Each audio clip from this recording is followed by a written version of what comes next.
The flight was conducted by one of the South Dakota Army National Guard's helicopter crews.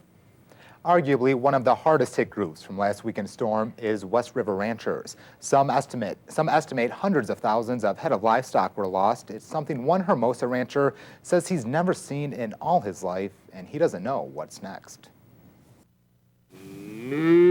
This is the livelihood for thousands throughout South Dakota, but the ranching industry in the western half of the state has been decimated by an early October blizzard.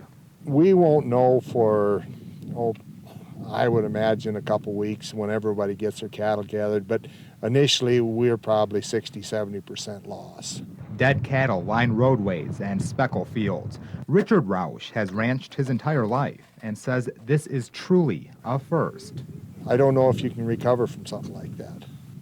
Time will tell.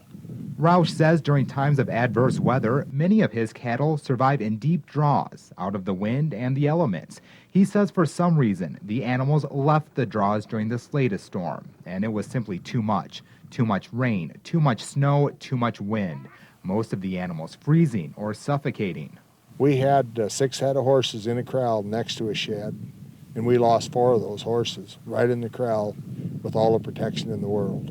I'm 63 and had horses all my life.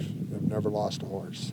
And the inactivity in Washington isn't helping the situation. It's, of course, complicated by the fact that we don't have a farm bill. And I think as important as anything else right now is getting the farm bill passed. The disaster title in the farm bill provides assistance, livestock indemnity programs in the event of natural disasters, and that assistance is retroactive under the farm bill.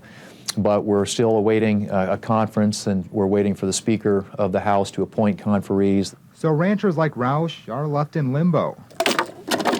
They're waiting for snow to melt, for land to dry, and for lawmakers to pass a farm bill. That whole deal in Washington is wrong. It doesn't matter whether you're in agriculture or a businessman on Main Street. It's wrong the way they're treating the people here in the United States.